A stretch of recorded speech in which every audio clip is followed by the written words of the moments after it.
Hi, can you hear me? Okay.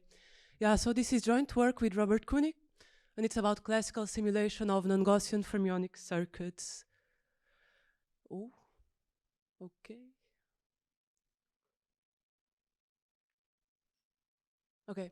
Yeah, so the main results are classical algorithms for fermionic simulation. And the main idea here is to adapt existing algorithms that are based on the stabilizer formalism to new algorithms that are based instead on fermionic linear optics.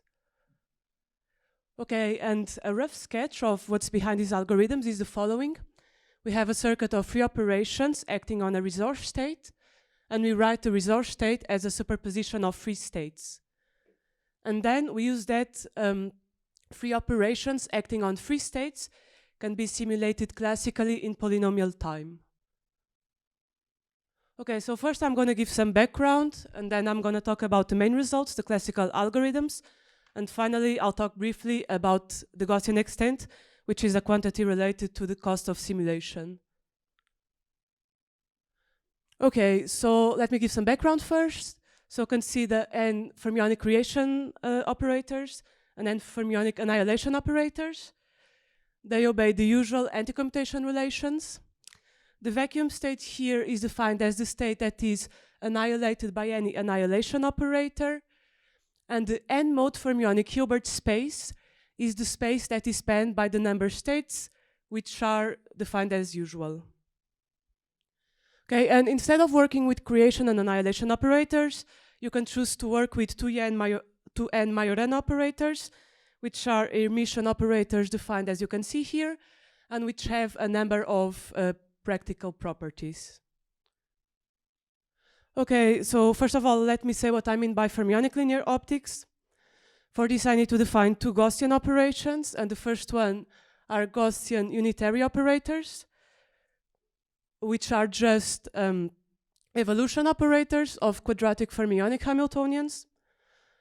And they obey this very interesting property that they map Majorana operators to linear combinations of Majorana operators, where R is a 2n by 2n special orthogonal matrix. And we have a second operation, an occupation number measurement.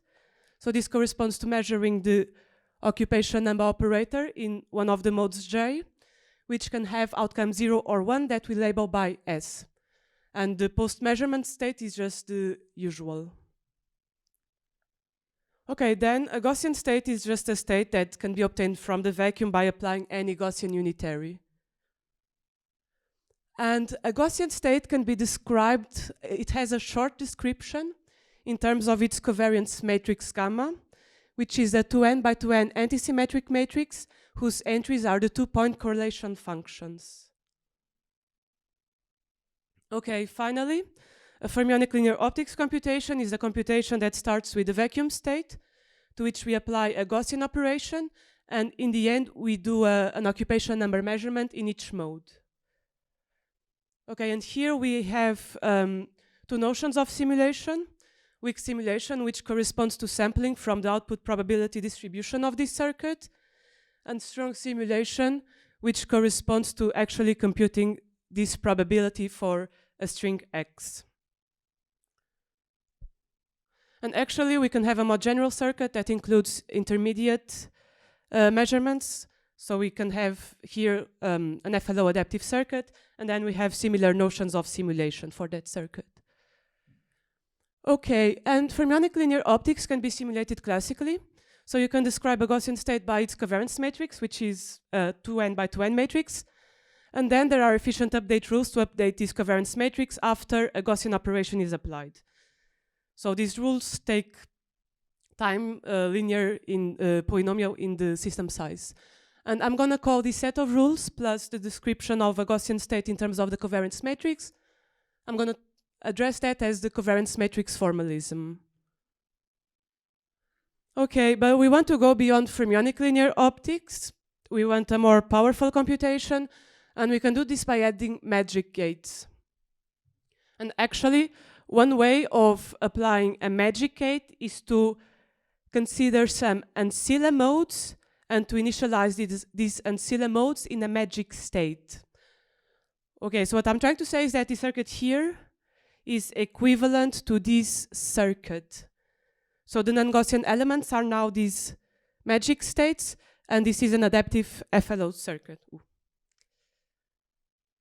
And we're interested in writing the input of this circuit as a superposition of Gaussian states. So here the phi is a Gaussian state, but the superposition itself is not a Gaussian state.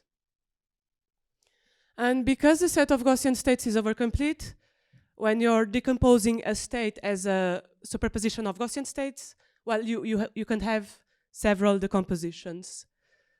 Okay, and let me point out that in this computation, at each point, the state is given, can be written as a superposition of chi-Gaussian states.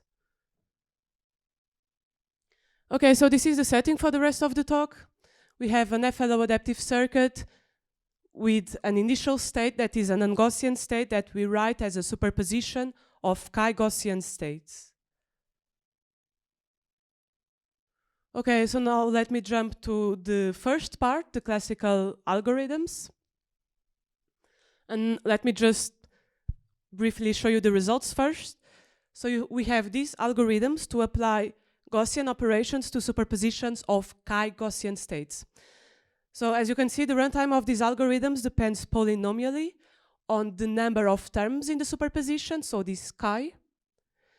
So if the number of terms is at most polynomial with the system size, these algorithms are efficient.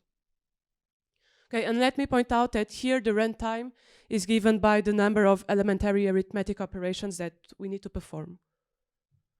Okay, let me also just flash the runtime of analogous algorithms, but for the stabilizer case. Okay, now let me take a step back and let me try to explain why existing algorithms were not enough and why we had to do something new. And a first question is, how do we efficiently describe our initial state? And the first idea is to use the covariance matrix formalism. So you can think about describing each term in the superposition by the coefficient gamma and by the covariance matrix of the state phi j. And the problem here is that the covariance matrix of a Gaussian state does not determine the phase of the vector phi j. And this is because the covariance matrix is a function of the density operator. And although the phase is not physically relevant if your state is just a single Gaussian state, these phases are relative phases if you're handling superpositions of Gaussian states, and we need to know them in order to have a full description of the state. Okay, so our proposal is to do a minimal extension of the covariance matrix formalism that includes information about the phase. And for this, we need two steps, and the first step is to construct an efficient classical description dj of each Gaussian state phi j that includes phase information. And then our state psi is specified by this tuple, where we replace the covariance matrix above by our new description. And then we need efficient classical algorithms to update this description or this tuple after a Gaussian operation is applied. And these algorithms are chi-evolve and chi-post-measure that I showed in the table that I showed previously. Okay, so let me start with the description of a Gaussian state, including the phase. And the key idea here is to fix the state of a Gaussian state phi relative to a reference number state x that has non-zero overlap with the state phi. Now, let me be a bit more precise.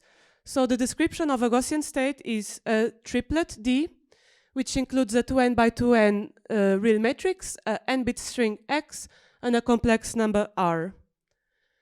And this description is said to be a valid description of a Gaussian state phi if and only if gamma is the covariance matrix of phi, and if x specifies a number state x such that r is the overlap between this state and the Gaussian state phi that we're trying to describe.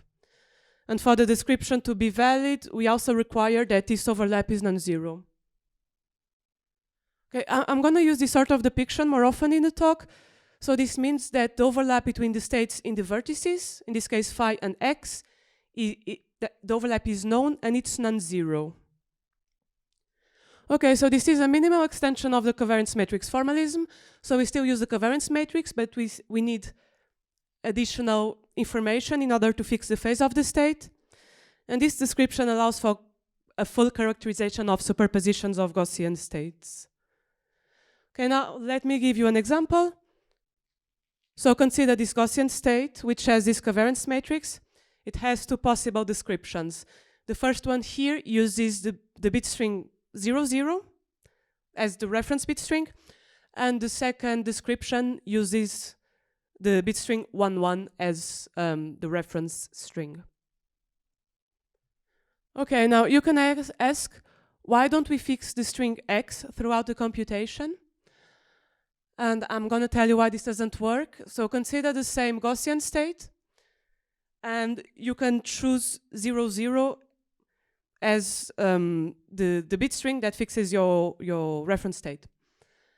And then a possible Gaussian operation is a number occupation measurement of the second mode, which can have outcome 1.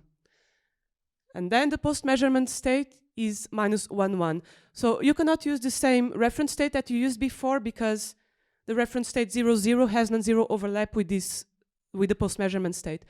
And so the key thing that our algorithms do is to update the string x dynamically to ensure that the description that we have of the Gaussian state remains valid throughout the computation. Okay, now that we have a description of a Gaussian state, we can talk about the classical algorithms to update the superpositions. And actually, we only need algorithms for Gaussian states that include the phase. And once we have this, we can build different algorithms for the superpositions of Gaussian states. So I'm going to stick to describing these ones, the algorithms for Gaussian states. So there's the first algorithm, overlap, that computes the overlap between two Gaussian states. And then there's an FLO simulator for Gaussian states that tracks the phases of the state. And I'm going to refer to this simulator many times as phase-sensitive simulator. And this simulator includes a first algorithm, evolve, which, given a description of a Gaussian state, computes a valid description of the evolved state. And here we are going to consider evolution with these specific operators, which are generators of the group of Gaussian unitary operators. Then we have an algorithm post-measure, which, given a description of a Gaussian state, computes a valid description of the post-measurement state after an occupation number measurement. And then we have an algorithm measure prob, which is not new, it just uses the covariance matrix formalism. It computes the probability of obtaining outcome S when measuring. And all these algorithms are efficient. Okay, so now I'm going to describe the algorithm overlap. And I'm going to use this sort of picture. So the algorithm takes as input a description D1 of a Gaussian state phi 1 and a description D2 of a Gaussian state phi 2. And it outputs the overlap between phi 1 and phi 2. And I use this sort of depiction for the input. And here, first I consider the special case when both states have the same reference state, x. So we are given as input the overlap between phi 1 and the reference state x and between phi 2 and the reference state x. This is part of the descriptions. And then we use an inner product formula that was computed by Bravi and Goethe some years ago to compute the overlap which corresponds to the third side of this triangle. So this formula relates the overlaps that are depicted by each side of this triangle. And because we know two of the sides, we can compute the third, which is the overlap that we give as output.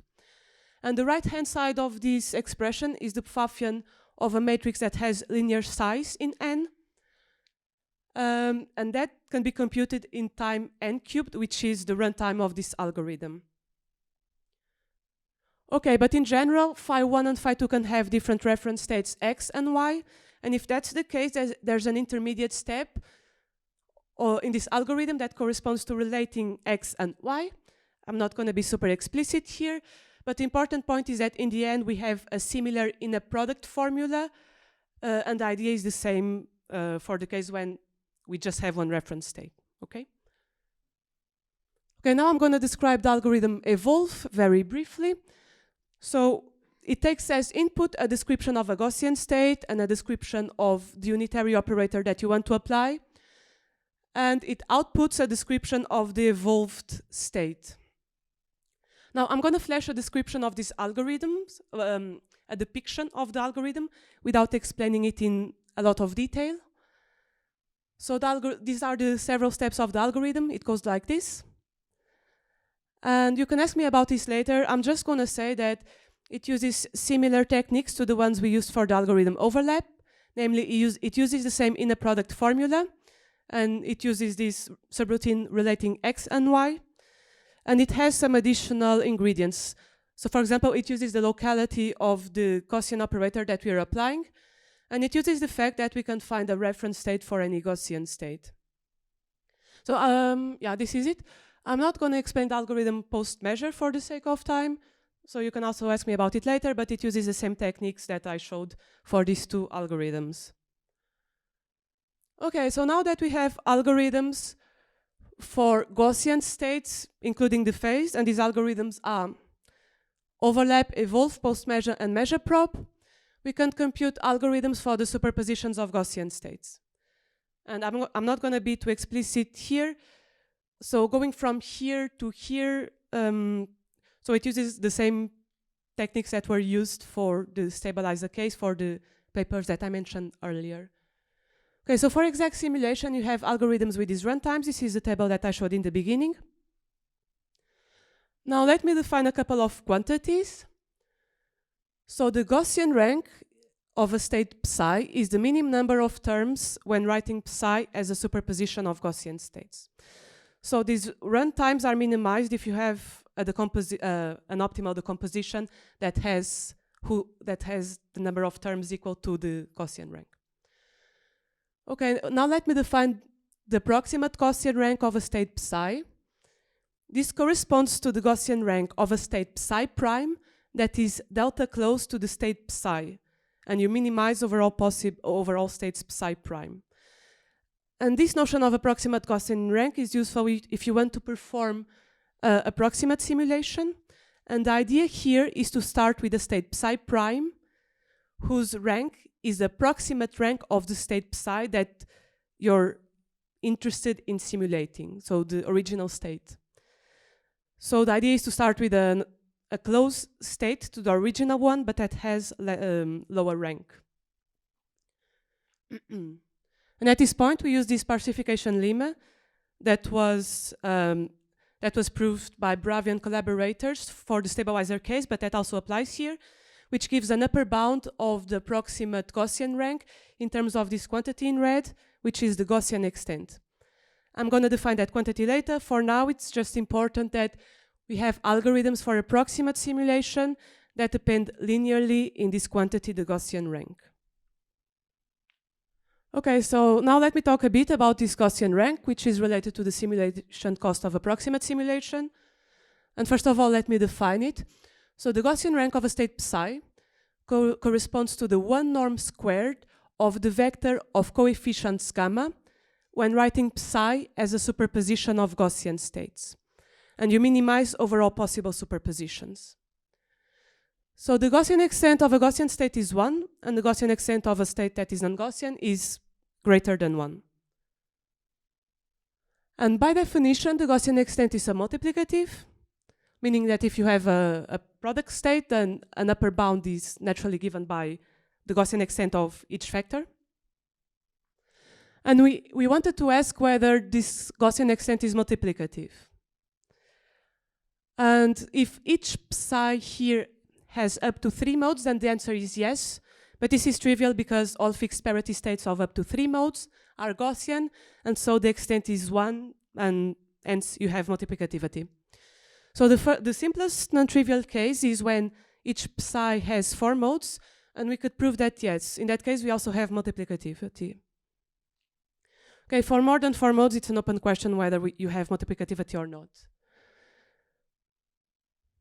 So I'm going to flash the proof idea. You can ask me about it if you want to. Okay, now let me just say that there are two related works appeared at around the same time on arXiv. So in the first one, they studied the structure of Gaussian states, and they could prove a more general result than the one we have, because here they have any number of factors instead of only two. And in the second work, they basically have a different phase-sensitive FLO simulator. Okay, so in essence, we have a phase-sensitive FLO simulator that allows us to adapt algorithms that have been developed for Clifford circuits to algorithms that use FLO circuits instead. And in principle, this can be used to adapt future algorithms that may be developed for Clifford circuits. And besides, and then the algorithms that we built give operational meaning to this quantity that's the Gaussian extent. Yeah, that's it. Thanks.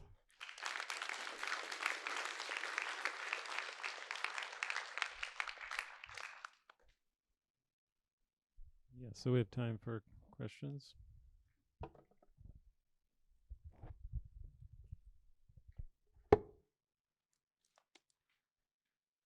Sorry, hello. What's the memory complexity? Is it chi n squared? Yeah, yes, I think so, because each Gaussian state you You need a covariance matrix for each. yeah, and then you need a covariance matrix for each Gaussian state in the composition. Yeah. Thank you.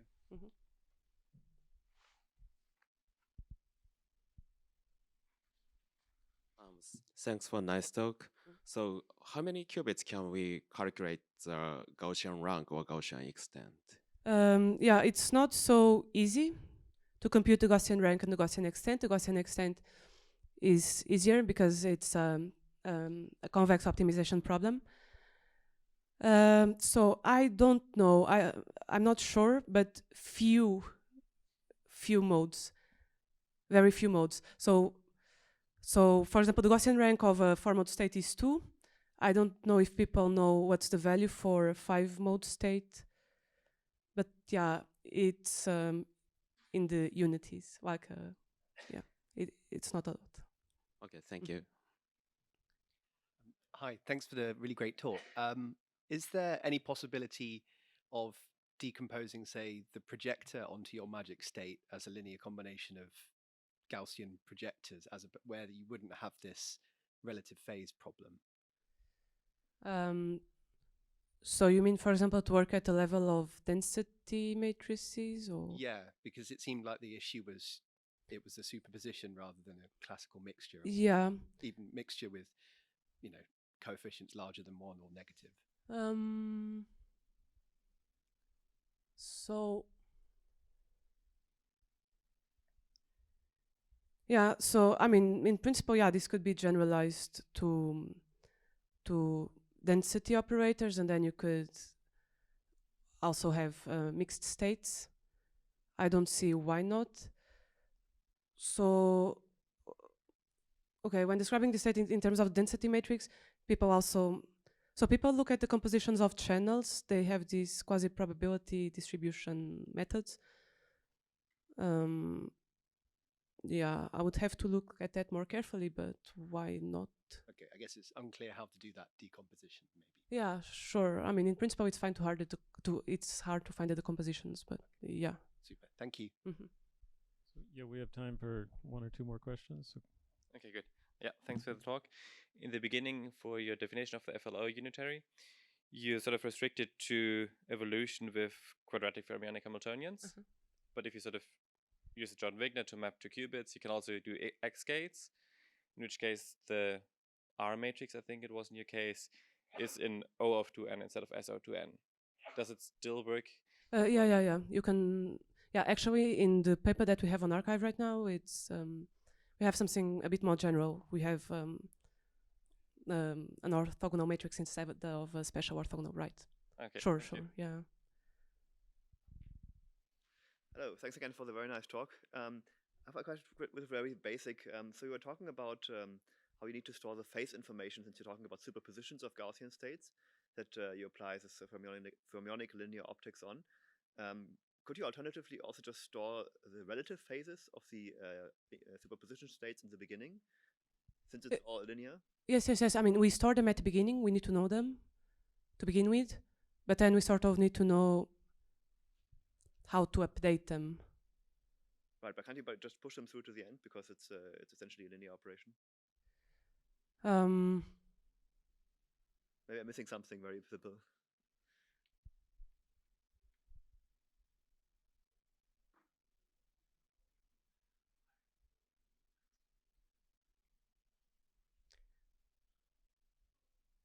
I don't know. I think for us, for example, we use Gaussian operators that are local, so that also we know how they affect the phase. So I see. Maybe the answer might be that since you also think about measurements right within the circuit, then probably this relative phase approach would no longer work. But maybe we can talk about this later. Yeah, sure. Yeah, thanks. Thank you. We can talk more offline. Yeah. So yeah, one quick question maybe. Thank you for the talk. Yeah, my question is pretty quick. What do common magic states look like in this construction, and what is their extent? Okay, so the simplest magic state has 4 modes, and okay, I can give you an explicit state. So the 0, 0, 0, 0 plus 1, 1, 1, 1 is a magic state, and they need to have at least 4 modes. So that's the simplest, and the Gaussian rank of such a state is 2. So it needs 2 terms, and yeah, does this answer the question? See. Yeah, that makes sense. I mean, for the Clifford case, T states can also have rank 2, but there's also this strange property that if you consider lots of T states, you can actually reduce the rank this way. Yeah. Is something similar possible? So it has to do with this multiplicativity that we looked at, but we looked at it for the extent. Yeah, so I would expect that for a high enough number of modes that in principle you can reduce the Gaussian rank and extent, that it's not just the products of the rank or extent of the factors. I would expect this to be true, yeah. But right now we just have multiplicativity for a few modes, which is also what you have for the stabilizer case. For up to some qubits, maybe 3, you have multiplicativity, but then for a higher number of qubits, you have strict submultiplicativity. I would expect this to be true here, but it's not proved. I see. That would be very interesting. Thank you. Yeah, thanks. Okay, great. Let's thank the speaker again.